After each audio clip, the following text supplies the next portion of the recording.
Ya, Assalamualaikum warahmatullahi wabarakatuh. Oke, untuk pertemuan ke-12 ya. Ini materinya mengenai graf dan matrik penyajian graf.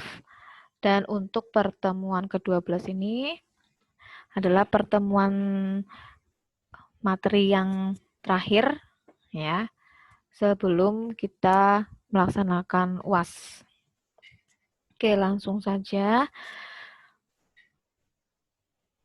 Graf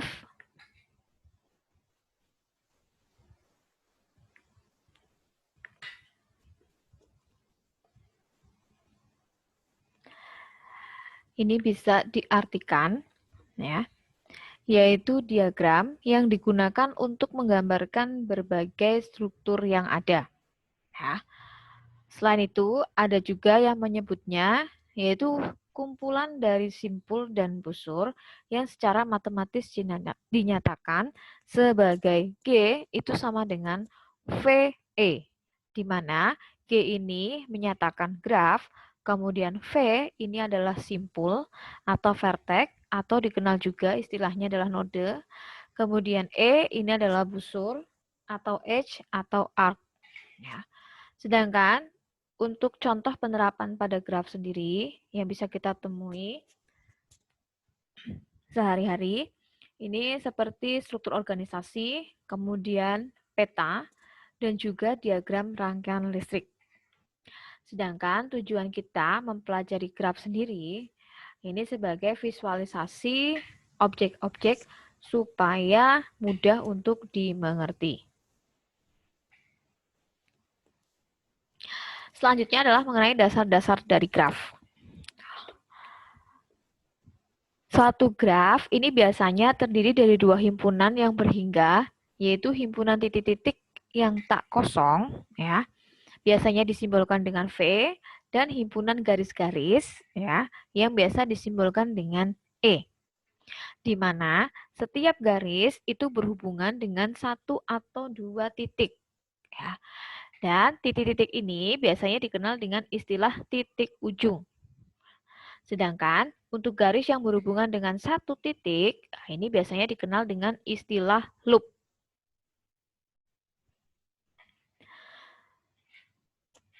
Nah, sedangkan untuk dua garis yang menghubungkan titik yang sama, ini dikenal dengan istilah garis paralel. Ya. Dan untuk dua titik itu dikatakan berhubungan, yaitu apabila ada garis yang menghubungkan keduanya. Ya. Titik yang tidak punya garis yang berhubungan dengan ini semua, itu dikenal dengan istilah titik terasing. Sedangkan untuk graf kosong, itu adalah graf yang tidak punya titik dan juga garis. Dan untuk graf berarah, ini adalah graf yang semua garisnya memiliki arah, ya, memiliki arah ini bisa directed graph, bisa juga di graf. Sedangkan untuk graf tak berarah, ini adalah graf yang semua garisnya itu tidak memiliki arah. Untuk sifat-sifat graf sendiri, ini ada 4. Yang pertama, yaitu sebuah graf itu mungkin hanya terdiri dari satu simpul saja. Ya, jadi satu simpul atau satu titik. Nah, sifat yang kedua, bahwa sebuah graf itu belum tentu semua simpulnya terhubung dengan busur. Ya, jadi ini ada yang terbuka, jadi nggak semuanya. Kemudian yang ketiga, sebuah graf itu mungkin mempunyai simpul yang tak terhubung dengan simpul yang lain. Nah, ini contohnya ya. Jadi ada yang tidak terhubung. Kemudian yang keempat, yaitu sebuah graf itu mungkin semua simpulnya saling berhubungan. Nah, ini contoh graf yang keempat simpulnya itu saling terhubung. Nah, untuk gambaran dari graf sendiri, ya, di sini ada graf EV, ya, di mana V ini mengandung 4 simpul, yaitu ada A, B, C, kemudian D. Ya. Dan E-nya itu punya 5 ruas. Ya, di mana ruasnya itu ada E1, E2, E3, E4, dan juga E5. Ya. Untuk E1 dia menghubungkan antara A dengan B, kemudian E2 itu menghubungkan antara B dengan C, E3 menghubungkan dari A ke D, E4 dari C ke D, dan E5 dari B ke D. Sedangkan untuk gambar yang ada di bawah ini, nah ini adalah satu multigraf. Ya, kenapa dinamakan multigraf? Karena pada ruas E-nya, ya, ini E2-nya ini ada kedua titiknya, ya, terutama titik ujungnya ini merupakan satu simpul yang sama, yaitu simpul A. Nah, jadi dia itu memutar, ya. Jadi dari titik ini dia memutar balik ke titik tersebut. Ya, ini dikenal dengan istilah gelung atau self loop. Sedangkan untuk yang E5 dengan E6, ya, dia punya titik ujung yang sama, yaitu sama-sama dari B ke C. Ya, nah kalau yang seperti ini dikenal dengan istilah ruas berganda atau sejajar. Kemudian untuk contoh graf sendiri kurang lebih seperti ini, ya, ada vertex, ada edge. Ya, kalau vertex, nah ini ada dari A, B, C, D, E. Sedangkan untuk edge-nya, nah ini ada E1, E2, ya, E3, E4, E5, E6, dan E7. Kemudian selanjutnya ada istilah-istilah di dalam graf. Istilah-istilah di dalam graf ini ada beberapa. Yang pertama ada yang namanya insiden. Nah, ini adalah jika E itu merupakan busur dengan simpul-simpulnya adalah V dan W yang ditulis menjadi E sama dengan VW, maka untuk V dan W ini disebut ya atau istilahnya itu terletak pada E. Dan E ini disebut insiden dengan V dan W. Kemudian ada degree. Nah, kalau degree dari suatu vertex X dalam undigraph adalah jumlah busur yang insiden dengan simpul tersebut. Ya, maksudnya itu busur yang insiden itu busur yang terletak, ya, sama dengan simpul tersebut. Kemudian kalau in degree dari suatu vertex X di dalam digraph ini adalah jumlah busur yang kepalanya insiden dengan simpul tersebut atau jumlah busur yang masuk atau menuju simpul tersebut. Kemudian ada juga yang namanya out degree. Nah, kalau out degree dari suatu vertex X dalam digraph ini adalah jumlah busur yang ekornya insiden dengan simpul tersebut, ya, atau jumlah busur yang keluar, ya, atau berasal dari simpul tersebut. Sedangkan untuk adjacent ini pada graf tidak berarah, dua buah simpul itu disebut adjacent bila ada busur yang menghubungkan kedua simpul tersebut. Nah, simpul V dan W-nya ini yang disebut dengan adjacent. Ya. Seperti apa simpulnya? Simpulnya sama dengan ini. Jadi dari V dengan W. Bedanya kalau ini ada panahnya, kalau yang ini ya, yang tidak berarah itu dia tidak ada panahnya. Ya. Sedangkan untuk graf berarah, simpul V-nya ini disebut dengan adjacent dengan simpul W. Ya. Bila ada busur dari W ke V. Ya. Jadi yang membedakan hanya pada tanda panahnya saja. Kalau yang tidak berarah, dia tidak memiliki panah. Tapi kalau yang berarah, dia memiliki panah.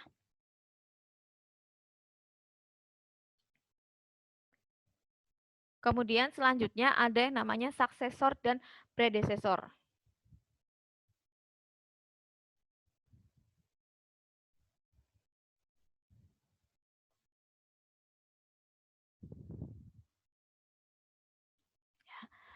Nah, ini kemarin juga sudah ada ya, kita mengenal kemarin di pohon ya atau tree itu ada istilah suksesor dan predesesor. Nah, untuk graf ini pada graf berarah itu bila simpul V adjacent dengan simpul W, maka simpul V ini adalah suksesor dari simpul W dan simpul W ini adalah predesesor dari simpul V. Ya.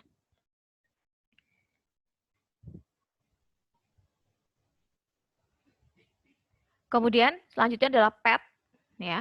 Nah, sebuah pet ini adalah serangkaian simpul-simpul berbeda yang adjacent secara berturut-turut dari simpul satu ke simpul berikutnya. Contohnya seperti ini, ya.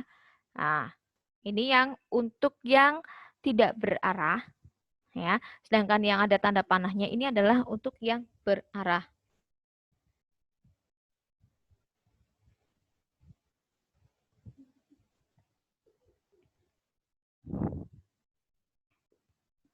Kemudian untuk connection atau keterhubungan,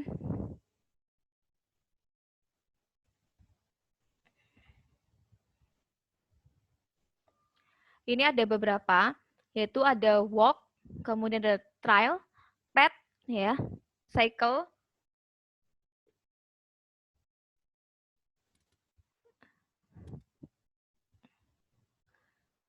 di mana masing-masing itu sebenarnya hampir mirip, ya, antara satu dengan yang lain.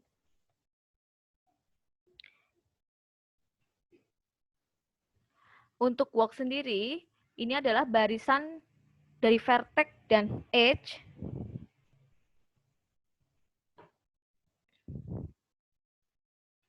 Sedangkan untuk trail, ini adalah walk dengan edge yang berbeda. Pet itu walk dengan vertex yang berbeda. Sedangkan cycle atau sirkuit, ini adalah trail tertutup dengan derajat setiap simpulnya sama dengan 2. Ya. Jadi jika V1 itu disebut dengan simpul awal, nah, maka Vn-nya itu dikenal dengan istilah simpul akhir. Ya. Nah, untuk sebuah walk itu disebut tertutup apabila V1-nya sama dengan Vn. Nah, dalam hal lain, walk disebut terbuka, itu yang menghubungkan antara V1 dan Vn-nya. Sedangkan untuk pet itu sudah pasti trial, tetapi untuk trial itu belum tentu pet. Contohnya, ya misalnya ada gambar seperti ini. Nah ini untuk mencari walk terbukanya, ya ini bisa kita lihat dari V2, ini V2 kemudian ke E7, ya menuju V5, kemudian ini E8, ya E8, kemudian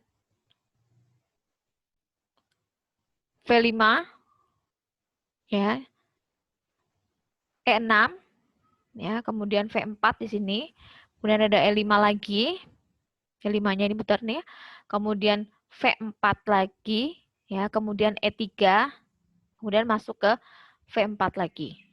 Nih. Selanjutnya untuk walk tertutup, ini dari V4, ya. Ini dari V4, kemudian ke E5, V4 ke E5 ini, ya dia akan tertutup ini. Kemudian V4 ke E3, ya ke E3, kemudian ke V3, kemudian ke E2,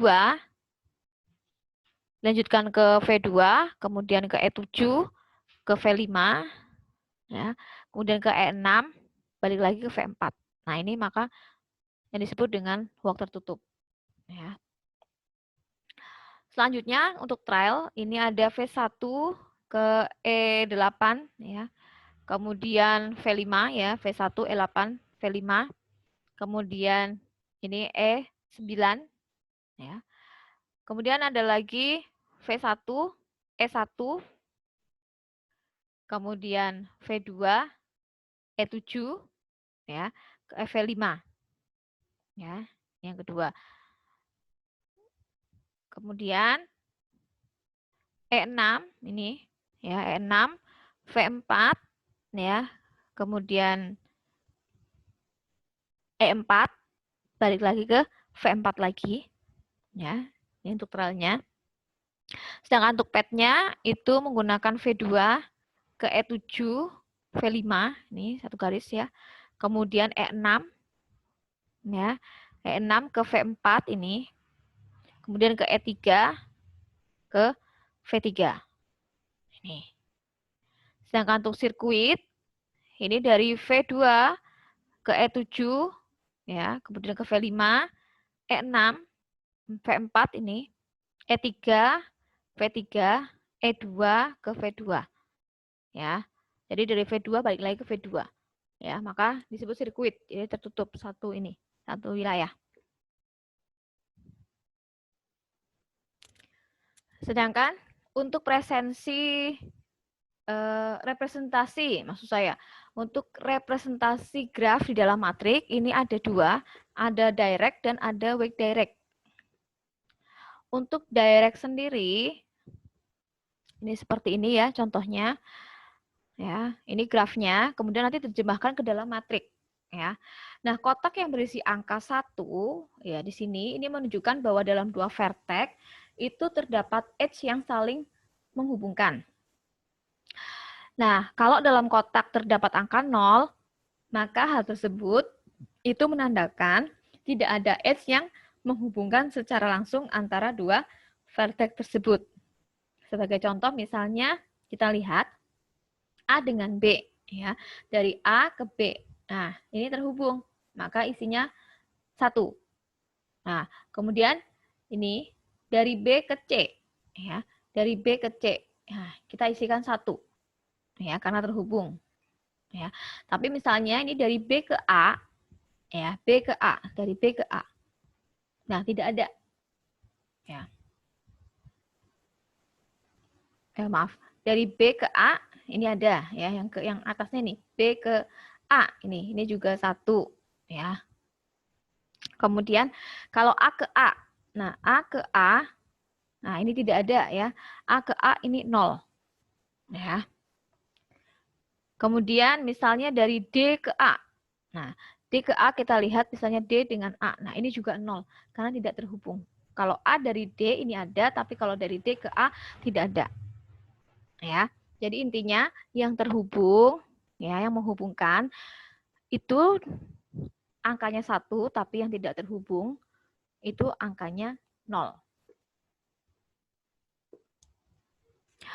Kemudian untuk representasi graf dalam matrik, ya, pada weak direct graph, nah ini untuk penulisan matriknya tidak seperti tadi menggunakan 1 dengan 0, tapi menggunakan nilai bobot, ya, menggunakan nilai bobot, yaitu kalau ada edge yang menghubungkan dua buah vertex, ya, ini ditulis bobotnya, tapi kalau tidak, nah, maka dia akan ditulis 0, seperti itu.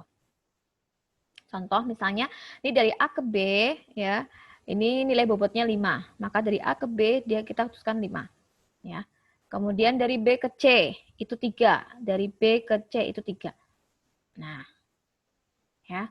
Tapi dari C, misalnya dari C ke B, C ke B tidak ada, C ke B 0, ya, karena tidak ada arah panah yang menunjukkan dari C ke B. Ya, jadi kurang lebih seperti itu. Yang dimasukkan adalah bobotnya. Jadi berbeda dengan yang sebelumnya. Selanjutnya untuk jenis graph sendiri, ya, untuk jenis graph ini ada 3, ya, ada directed, kemudian undirected dan weighted. Bedanya apa? Untuk yang directed, nah ini gambarannya kurang lebih seperti ini, ya. Ini adalah sebuah graf yang sisi atau busurnya itu berlaku satu arah saja, yaitu sesuai dengan arah tanda panah. Ya, misalnya A ke B ini. A ke B ini E1 ya. Berarti E1 ini menghubungkan A dengan B. Ya. Dia tidak berlaku untuk kebalikannya yaitu B ke A. Ya, jadi cuma satu arah. Sedangkan untuk yang undirected graph, nah ini adalah graf yang sisi atau busurnya itu bisa berlaku ke dua arah. Di mana secara grafik itu bisa dilihat tidak ada arah panah atau busur. Edge pada undigraph itu bisa direpresentasikan sebagai garis dengan panah dua arah. Ya, jadi kalau yang seperti ini, kalau tadi ada panahnya itu cuma satu arah, kalau yang tidak ada tanda panahnya itu berarti bisa dua arah. Contoh misalnya E1 ini menunjukkan AB, berarti bisa A ke B dan juga sebaliknya bisa dari B ke A. Kemudian yang ketiga yaitu weighted graph. Nah, kalau weighted graph, ya ini adalah graph yang sisi atau busurnya punya nilai atau bobot. Nah, untuk weighted graph sendiri ini ada dua jenis, ada yang directed graph dan juga ada yang undirected. Jadi sebenarnya sama. Pokoknya kalau yang directed itu biasanya hanya satu arah, tapi kalau yang undirect itu biasanya bisa untuk dua arah.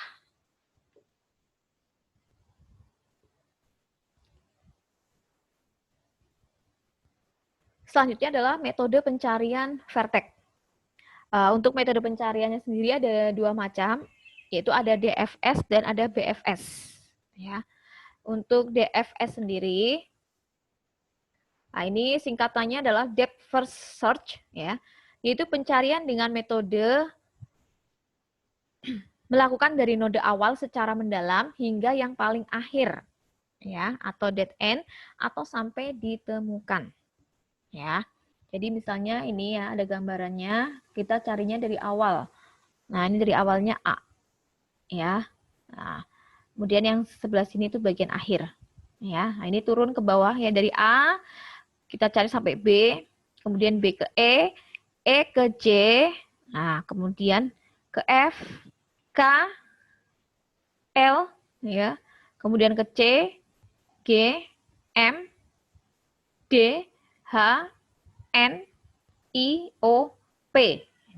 Ya, jadi melingkar dia satu persatu dari atas, ya, dari atas menuju ke bawah. Nah, kemudian belok ya, mengikuti arah ini seperti ini satu persatu.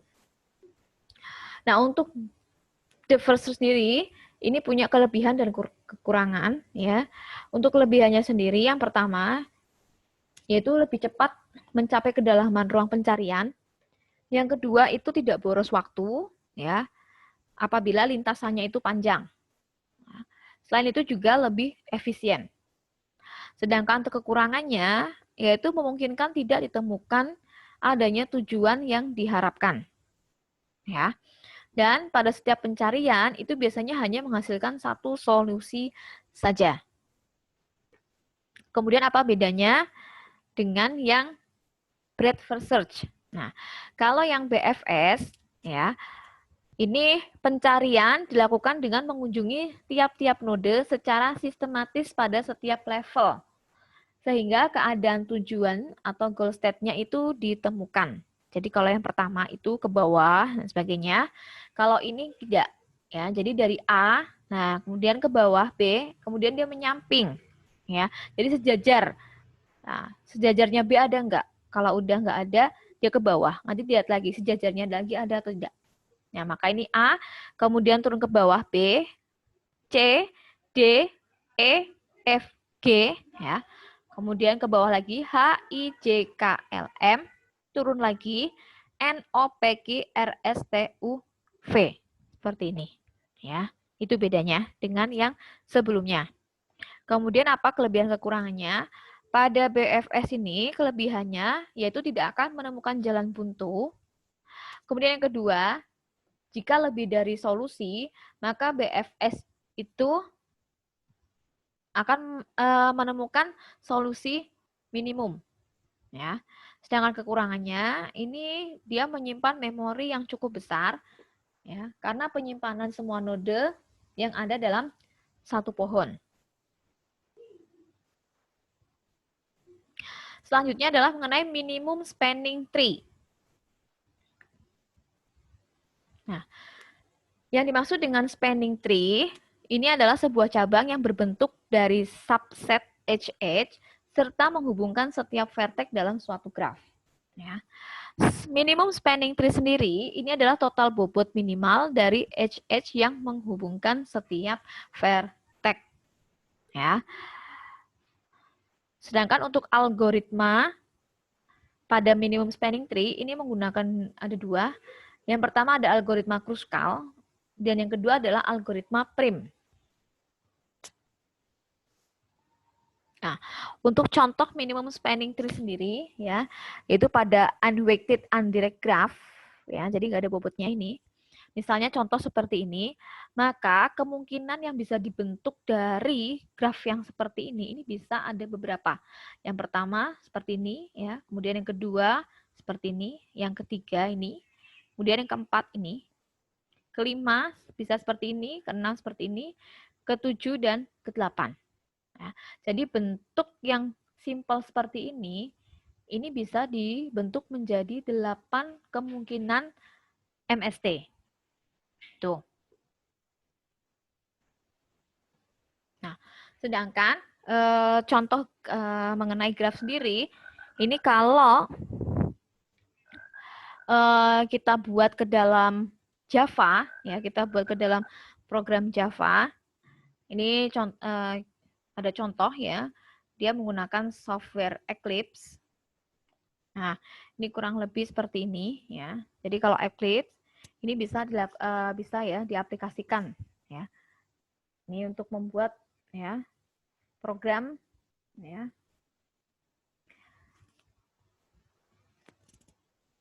mengenai graf. Nah, kurang lebih seperti ini ya. Sintaknya ini ya. Mengoneksikan ya masing-masing ya, dari A ke B dengan bobot sekian ya.